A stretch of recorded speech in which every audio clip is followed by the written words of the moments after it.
নমস্কার বন্ধুরা, প্রিয়াঙ্কা প্রীতম ব্লগে আপনাদের স্বাগত জানাই। আবার চলে এসেছি নতুন একটা পুরীর ব্লগ নিয়ে। তো আমরা যাচ্ছি সকালবেলা বিচ মার্কেটটা কেমন লাগে এবং কি কি পাওয়া যায় সেটা দেখতে। তো লেটস স্টার্ট।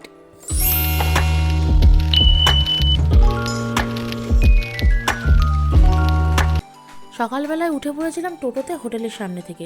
100 টাকা কিন্তু ভাড়া নিয়েছিল স্বর্গদুয়ার বিচ মার্কেটে যাব বলে। তো বিচ মার্কেটটা কিন্তু সকালে খুব একটা থাকে না, কিন্তু অনেক কিছুই দেখার মতন আছে, সেগুলোই আজকে তোমাদেরকে দেখাবো।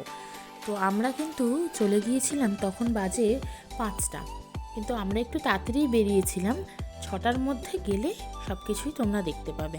আমরা যখন গিয়েছিলাম তখন কিন্তু খুব একটা বেশি কেউ ছিল না আশেপাশে।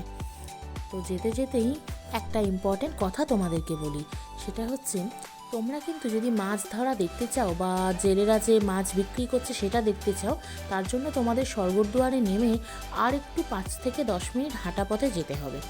আমরা কিন্তু সেই ভুলটা করেছিলাম। স্বর্গদুয়ার থেকে আরও মোটামুটি 8 ঘন্টা দূরে আমাদেরকে অটোওয়ালা পৌঁছে দিয়েছিল এবং ওখান থেকে ভাড়া নিয়েছিল কিন্তু 200 টাকা করে। কিন্তু আমাদের এত দূর আসার কথা না, তাই আমরা এদিক ওদিক ঘুরছিলাম আর আমরা অন্যদিকে চলে গেছিলাম জিজ্ঞেস করে করে। পরে কিন্তু আমরা সঠিক জায়গায় পৌঁছে যাই। বিচ থেকে হাঁটতে হাঁটতে স্বর্গদুয়ার ছাড়িয়ে আরও 5 থেকে 10 মিনিট হাঁটা পথে এলেই পেয়ে যাবে এই মাছের মার্কেট।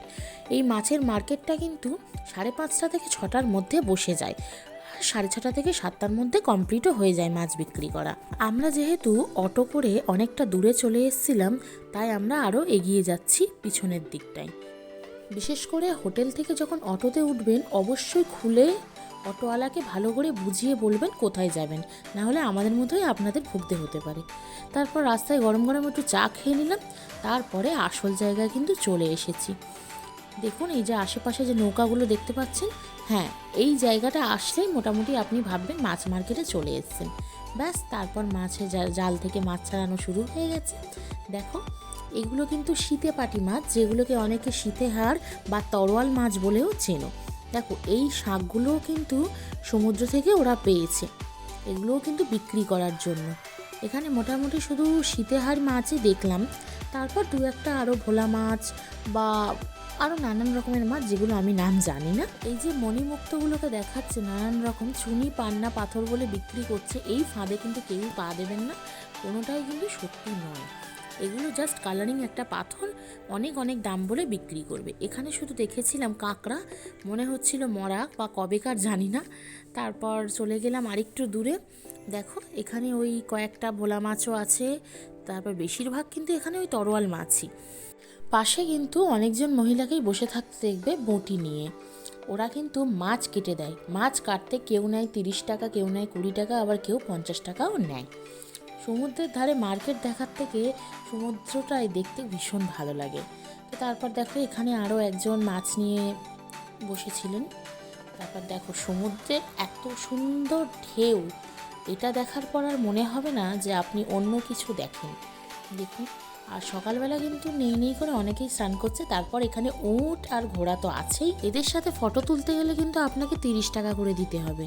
আর যদি আপনি এদের পিঠের ওপর চড়ে বসতে চান তাহলে তো 100 টাকা। আগে থেকে আপনারা দরদাম করে নিয়ে তারপরে উঠবেন। এখান থেকে কিন্তু আমি শঙ্খ কিনছিলাম। শঙ্খগুলো খুব ভালোও ছিল, দেখতে পাচ্ছ। আমি এখান থেকে 3-4টে শঙ্খ বাড়িতে কিছু মানুষকে গিফট করার জন্য নিয়ে নিলাম। তারপর দেখো এই নকল চুনি পান্না সব কিছু ধরে নিয়ে একটু ভিডিও বানিয়ে নিচ্ছিলাম। তারপর এখানে পেয়েছিলাম ছোট্ট ছোট্ট সিঙ্গারা, যেগুলো 5টা 20 টাকায় দিচ্ছিল। বেশ ভালোই টেস্ট ছিল, আমার খুব ভালো লেগেছে। কিন্তু শুধু যে সিঙ্গারা ছিল তা কিন্তু নয়, অনেক কিছুই ছিল। মোহনভোগ ছিল, ছানা পোড়া ছিল, বিশেষ করে রসগোল্লাটা কিন্তু খুবই টেস্টি ছিল। আমরা একটু ছানা পোড়া নিয়ে নিচ্ছিলাম হোটেলে নিয়ে আসবো বলে। ছানা পোড়া কিন্তু ভীষণ সুন্দর খেতে ছিল, তোমরা কিন্তু গেলে কখনো ট্রাই করতে পারো, খুব ভালো লাগবে। তারপর এগুলো নিয়ে নিলাম আমরা। আর হ্যাঁ, বিশেষ করে এই জিনিসগুলোতে কিন্তু ফাঁসবেন না। জালের কাঠি, নাভি শঙ্খ, কোনটা কি আপনি বুঝতে পারবেন না, অনেক বেশি দামে কিন্তু আপনি ঠকে যেতে পারেন। এখানে কিন্তু এই জিনিসটা দেখছিলাম, এটার কোনো তুলনাই হয় না। একজন শিল্পী কিন্তু এই জিনিসটা বানিয়েছিলেন, আর এত সুন্দর উনি বলছিলেন যে ভোর 3টে থেকে এখন বাজে সকাল 6টা, এই অবধি বানিয়েছেন। তো এর জন্য তো একটা লাইক তো হয়ে যেতেই পারে।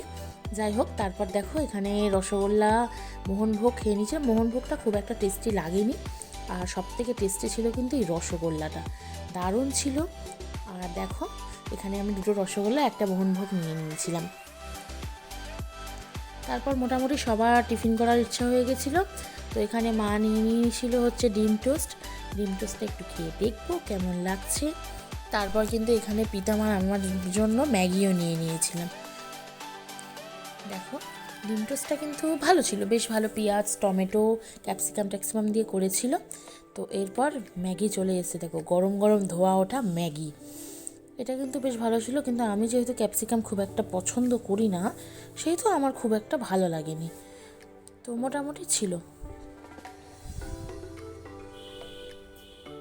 প্রীতমকে জিজ্ঞেস করেছিলাম কেমন লাগছে, বললো বেশ ভালোই ছিল। তারপর আমিও একটু খেয়ে নিলাম এখান থেকে, আমারও মোটামুটি খুব একটা খারাপ লাগেনি। যাই হোক, আজকের ভিডিওটা কিন্তু এতটুকুই। আমার ভিডিও ভালো লাগলে চ্যানেলটা সাবস্ক্রাইব করে দিও, আর লাইক কমেন্ট শেয়ার করে দিও। টাটা।